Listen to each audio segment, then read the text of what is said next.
자, 그런데 이제 오늘 이 또 정치 분야 토론이 있습니다. 지난번에 이제 1차, 2차 토론 보니까 이제 이재명 후보가 약간 이제 부자 몸조심하고 하면서 뭐 기자협회나 이런 데서 하는 토론에 응하지 않아서 성사가 안 된 것 같습니다. 그래서 오히려 또 이제 국민들의 관심도는 이 숫자가 적다 보니까 이 사자 토론에 관심이 더 커지는 것 같습니다. 자, 이제 오늘 주제가 이제 정치인데 어떤 이슈를 꺼낼지 이제 궁금하기도 하고요. 최근에 이제 중도 지지층 흔들린다는 분석이 있지 않습니까? 이재명 후보와 관련해서는. 그래서 이준석 후보하고 김문수 후보가 또 어떤 공세를 펼지 이런 것도 좀 궁금합니다. 자, 이와 관련해서 이제 그런 얘기를 했네요. 김지호 경기도당 대변인이 이재명 대표의 정통한 분이잖아요. 이재명 후보가 1차는 설렁탕, 곰탕처럼 조금 맛이 심심했다. 근데 2차에서는 육개장 맛이었다. 그런데 3차 토론에는 여기에 캡사이신이 좀 많이 들어갈 것 같다.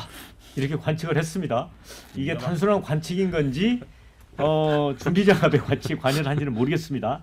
또 김문수 후보 측 시민사회 총괄 단장도 이런 얘기를 했습니다. 기본적으로 굉장히 많이 따라 붙었기 때문에 대권 주자로 품위는 지키지만 상당히 3차 토론에서 공격적으로 할 것으로 보고 있다. 사실 지난번에 2차 토론 때 김문수 후보도 엄청 초반부터 공격적이었습니다. 자, 이준석 후보는 두 번째 토론에서도 이재명 후보가 작정하고 호텔 경제학을 다시 들고 올 줄 몰랐다. 1, 2차 토론에서 스스로 본인을 삭제하고 있다. 어떤 자폭을 또 준비하고 있을지 궁금하다. 그래서 이 후보에 대한 대대적 공세를 예고를 하고 있습니다. 어쨌든 지금 상황에서는 이제 굉장히 그 후보들이 중시할 것 같습니다. 오늘 저녁 토론. 자, 김경진 의원님, 네, 어떻게 전망을 하십니까? 오늘 토론 재밌을 것 같아요. 재밌겠죠. 예, 이제 마지막 건고일적에 모든 걸 쏟아붓는. 예. 검투 경기가 될 것 같고, 결국은 이게 아까도 말씀드린 민주당이 최근에 이제 철회를 하긴 했지만 여러 가지 사법 시스템 자체를 무력화시키려고 하는 거. 그 다음에 그게 현재 지금 민주당이 일당이 워낙 강렬한 지금 여의도에서 의석이 많은 일당이기 때문에 현실로 가능한 얘기들이잖아요, 보면. 근데 일단 관련 법을 철회시켰잖아요. 그렇지만 네. 지지한다고 좋아한다고 하니까 진짜 지지한 줄 알았나 하고 우리가 머릿속에 강렬하게 남아 있잖아요. 예. 그리고 실제로 그 수없이 많은 경우의 수들을 우리가 봐왔잖아요. 네. 그래서 지금 이재명 후보에 대해서는 대한민국이 이재명 대통령 되는 나라에서 내가 도저히 살 수 없겠다고 생각하는 국민들이 그렇게 강렬하게 많은 거 아니에요, 보면. 어쨌든 그런 흐름 속에서 아마 그런 부분에 대한 이제 논쟁, 논박이 좀 있을 것 같고요. 네. 개헌 관련된 부분들 어차피 큰 틀에서는 이제 점잖고 품격 있게 토론을 한다면 대한민국의 미래, 지금 현재의 선거 시스템, 현재의 정치 시스템 이것 가지고 안 된다고 하는 게 이제 모든 사람의 공통된 의견이잖아요, 보면.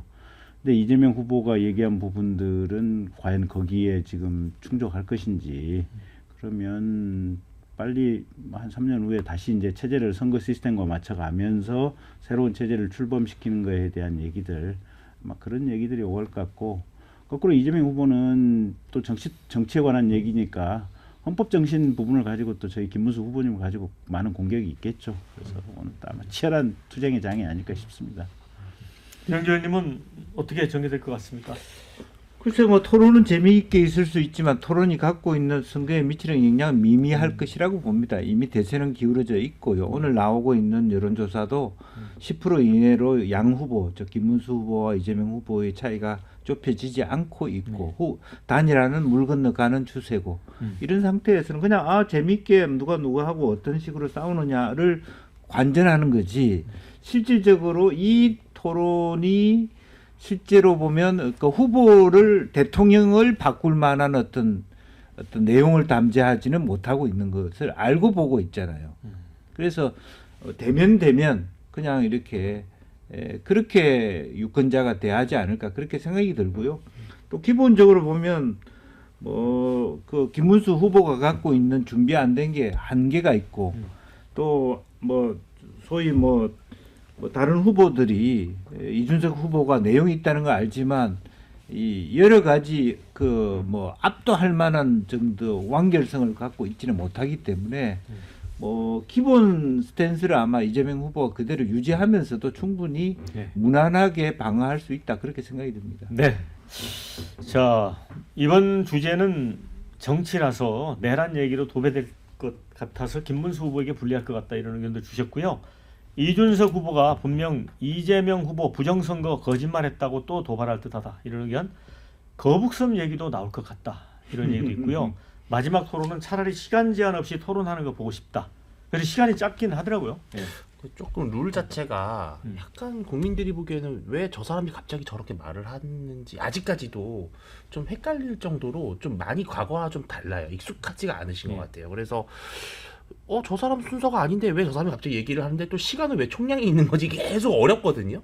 그래서 과거 방식이 좀 나았던 것 같다는 느낌 드는데 그런 차이가 있는데 저는 오늘 아마 이제 이재명 후보는 내란 문제, 개헌 문제에 초점을 맞춰서 결국은 김문수, 이준석을 싸잡아서 같은 내란 세력으로 엮는 그런 프레이밍을 할 것 같다면 김문수 후보는 개헌에 좀 더 방점 맞춰서 3년만 하고 그만두고 나는 헌신하겠다, 혁신하겠다 이런 문제 제기하면서 아마 이재명 후보의 사법부 장악 시도라든지 행정 권력과 입법 권력의 뭐 어떤 장악 이런 문제를 얘기한다면 아마 이제 이준석 후보는 양당 체제의 그런 구태 정치에 대한 비판 이렇게 갈 것 같은데 오늘 이재명 후보가 조금 약간 좀 악에 받쳐서 할 것 같다는 느낌이 들어요. 그러니까 왜냐하면 계속 지금 뭔가 이준석 후보한테 밀린다라고 하는 그 조바심이 있어서 3차 토론에서는 조금 약간 이재명의 그 옛날 느낌 있지 않습니까? 되게 그 싸납고 공격적인 그 이재명의 과거의 모습을 좀 소환하지 않을까. 그래서 오늘 의회에 조금 이재명 후보의 거친 모습을 좀 보지 않을까라는 예상을 합니다. 네. 예. 이번에는 뭐 손바닥에 이제 왕자 쓰고 나온 분은 없어서 좀 그런 재미는 좀 덜했는데요. 이재명 후보가 이제 사실은 1, 2차 토론에서 뭐 약간 뭐 어쩌라고요 뭐 이런 얘기도 하고 극단적이시네요. 뭐 조작입니다 이런 거. 그걸 벗어나서 새로운 방식으로 접근을 할까요? 이재명 후보가? 뭐 여기 말하면 김지호 이분이 말씀한 거는 캡사이신. 예. 정말 불감청 고소원이죠. 제발 좀 매운맛으로 나왔으면 좋겠고요. 저번에 보니까 너무나 이제 방어적이고 그러면서도 그 꼰대 버릇 그 자기가 지지율 1등이라고 하는 데서 나오는 오만한 어떤 태도 이런 것들이 이제 느껴졌지 않습니까? 그리고 한 번도 이 자기가 좀 잘못 공약을 하고 있거나 대충 공약한 거에 대한 그 이준석 후보의 날카로운 지적 예를 들면 간병비 그걸 올리겠다, 그걸 보장하겠다 그러면 이제 예측이 15조면 그게 어떤 재정적 그게 필요한지 이야기해보라 그러니까 이야기를 못하고 또 AI 100조 이야기하면 어디를 어떻게 100조를 투자하겠냐 이야기하면 그거에 대해서도 제대로 이야기 못하고 이런 게 이제 드러났는데 이번에 이런 부분이 참 아쉽긴 한 게 선관위가 주최하는 이 토론회라는 게 이 세 번 다 똑같은 형식의 제한이 있고 시간 제한이 있으니까 토론이 제대로 되질 않아요. 그리고 이재명 후보는 뭐 방송 기자 클럽 이런 데서 초청한 토론 이런 거 다 거부해버리고 그냥 이 세 번의 토론을 끝내려고 하니까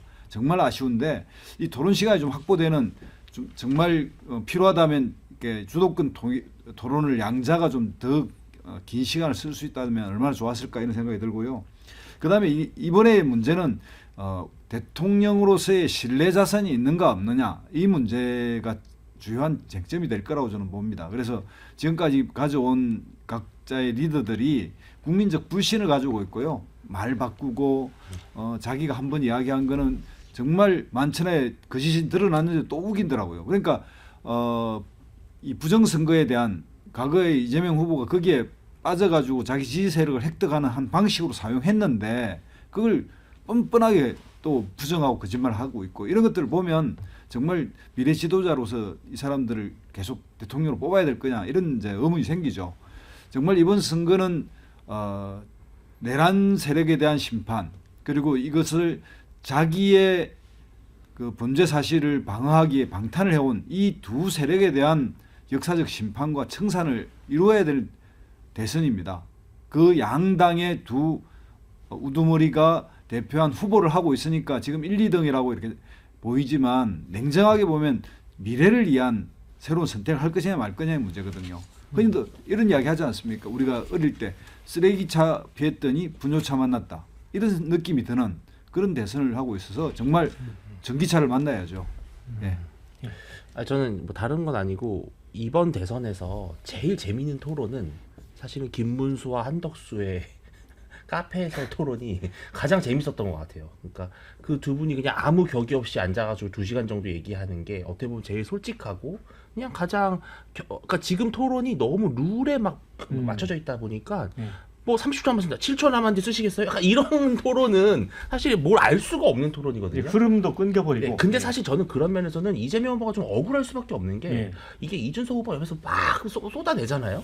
근데 이게 같은 나이대끼리 그러면은 약간 이준석 후보가 이상해 보였을 거예요. 저 사람 왜 이렇게 싸놨지? 근데 이게 한참 어린 사람이 쏟아내는데 여기에만 이재명 후보가 어쩔 줄을 모르는 거예요. 그러니까 이런 구도가 사실은 이준석 후보에게 상당히 유리할 수밖에 없는 토론 구도라는 사실 좀 생각이 들더라고요. 네. 이런 결국 그 과정이 그 이재명 후보한테 불리하지 않다 선거적으로 그렇게 생각합니다. 그러니까 그게 이제 태도의 태도의 관점에서 볼 수 관점에서. 있다는 거잖아요. 그러니까 이준석 후보도 저는 예를 들어서 15조 원 같은 경우도 그때 그래 이런 거였어요. 그러니까 지금 국민들은 15조가 뭔지 잘 모르는 상태에서 토론을 보거든요. 근데 간병비를 지원해주겠다라고 얘기를 하면은 그러면은 이준석 후보가 차분하게 근데 우리 개혁신당에서 정밀하게 점검을 해본 결과 이재명 후보님의 지원 공약을 보면은 그게 15조 원이 추계가 된다. 근데 어떻게 마련하실 것이냐 이렇게 물어보면 되는데 15조는 어떻게 할 건데요? 딱 이렇게 해버리는 순간 사실 이재명 후보를 지지하는 지지층은 그걸 보고선 야 이재명이 준비가 안 돼 있냐라고 판단하는 게 아니라 이준석 후보는 왜 이렇게 싸납게 저걸 저 근거는 뭐지? 이렇게 생각하거든요. 그러니까 이거는 다 각자의 보기 나름의 해석의 문제지 뭐 이렇게 딱히 막 누가 유효타가 있다 이런 생각이 좀 잘 안 들더라고요. 사실은 저는. 네, 댓글에 국민의힘 경선 토론처럼 후보 간 1대1로 돌리는 것도 좋을 것 같다 이런 아이디어를 주셨네요. 근데 김 의원님 이제 아까 이제 아무래도 이재명 후보가 뭐 내란 이제 프레임으로 공격을 할 거 아니에요? 그러면 진짜 이게 마지막 토론이니까 김문수 후보가 잘 정리된 입장 이런 걸 좀 내놓는 것도 좋은 방법 아닐까요? 제일 중요하죠. 그죠? 어쨌든 저희 잘못으로 만들어진 선거니까 네. 이 사과를 누차에 걸쳐서 하긴 했지만 그래도 이번 TV 토론을 맞이해서 공격이 들어왔을 때 정말 진심으로 반성하고 사과한다는 뜻을 진솔하게 밝혀주는 게 오히려 그게 제일 좋은 선거운동이 될 수도 있죠. 그래서 그거 김문수 후보님이 적극적으로 아마 이걸 수용하고 얼마만큼 국민들에게 진솔하게 사과하느냐 그게 굉장히 중요한 포인트일 겁니다. 선관위가 참고해야 될 의견도 많이 주셨어요. 앞으로 토론회는 이제 선관위 법정 토론 말고 각 방송사 채널별로 여러 번 해야 할 듯. 그런데 또 잘 나가는 후보는 누구나 응하지 않습니다. 이건 뭐 꼭 이재명 후보에 국한된 건 아니고 역대 다 그렇습니다. 그러니까 이번에 공약집도 역대 최고로 늦게 발간되고 토론도 절대 부족하고 국민들은 뭘 보고 선택하라는 것인가 이런 아쉬움도 드렸어요. 네.